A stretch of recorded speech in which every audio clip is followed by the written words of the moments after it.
So James, I mean, we've come all the way from Australia, Hong Kong. Dennis has come from San Jose.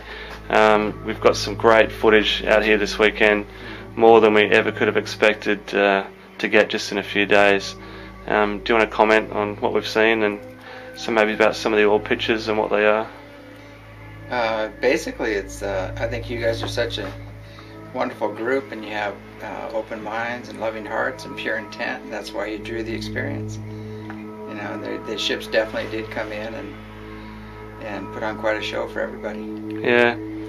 And do you think with the way things are going at the moment, we're going to see more and more of this type of activity increasing in the next couple of years?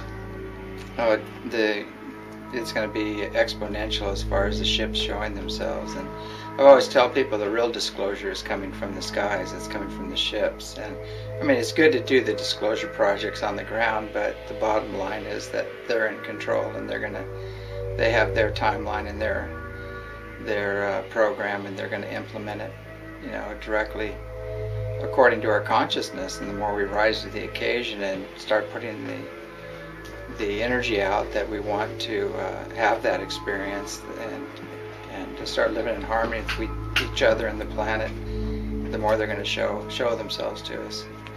And for people that are kind of just starting out and they've got good hearts and they want to see ships and they want to see orbs and stuff, what kind of advice can you give them to try and draw in the experience and sort of have that connection?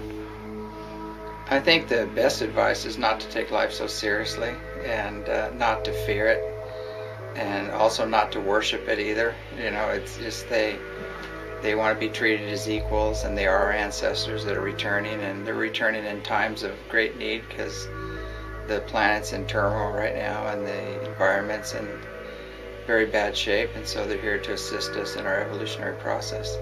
Yeah, it's great. We had some skeptics on the weekend, like little Lexi, but she was a great girl, and she had a big turnaround. And oh yeah. And does that seem to be a regular thing?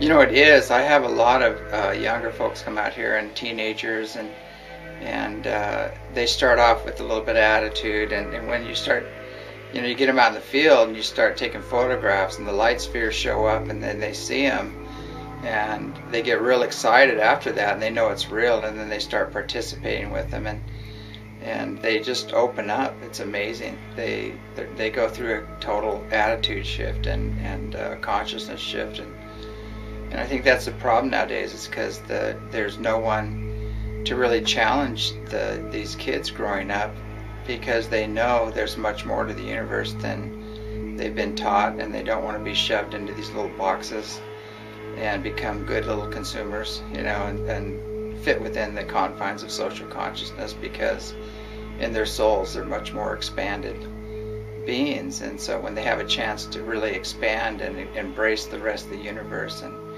become a little more unlimited, they just shine, they light up, and they feel at home when they start having these experiences.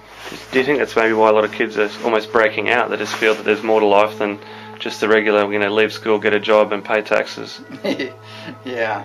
It's they didn't come for that. They're system busters. The kids coming in right now, they came to kind of bust the old system and usher in a new system. So, you know, when you support them in that and learn to listen to them and see what they did bring to the table, then we're going to take a quantum leap in evolution. But if we keep trying to program them into these nice little enslaved robots, you know, which is what a lot of people like to do, then we're just going to continue to, you know, have a lot of serious social problems, and it's just going to continue to take that downward spiral.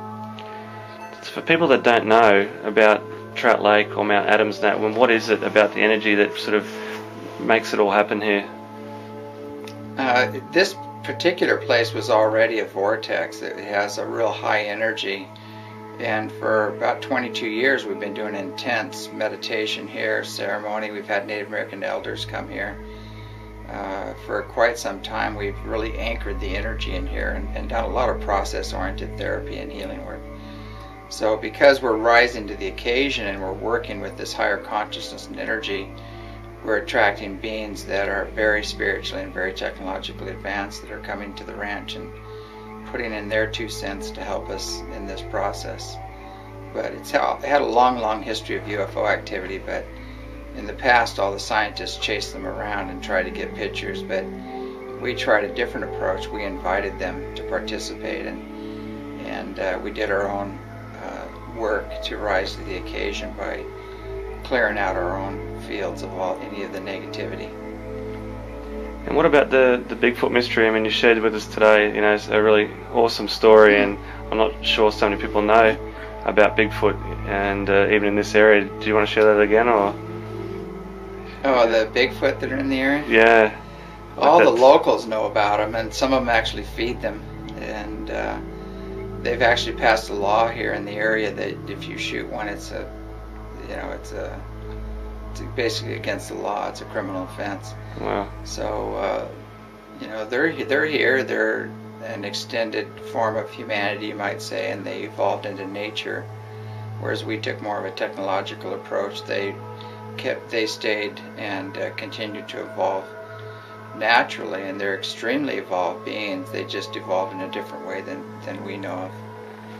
And they seem to have some strange qualities that many of the shamans and some of the yogis can do. They have the ability to shapeshift, or they turn into like a ball of light and disappear, and I've seen them vanish. They have some pretty strange abilities, you might say, and I think we have that same ability. We just have to get away from this technological program we're running now and move more into a natural life, in harmony with nature, and we'll start developing those same abilities.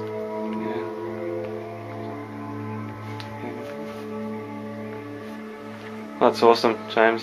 Thanks very much for having us here. And I mean, we saw so much for the weekend. We just can't believe it. So we're going away wrapped, amazed, happy, blown away, and we're going to share this awesome experience. And hopefully, many more people will come and do the same. Oh, awesome! Thanks for coming. And that's why the place is here, so people can have their own experience and then share it with others. Great. Thanks a lot.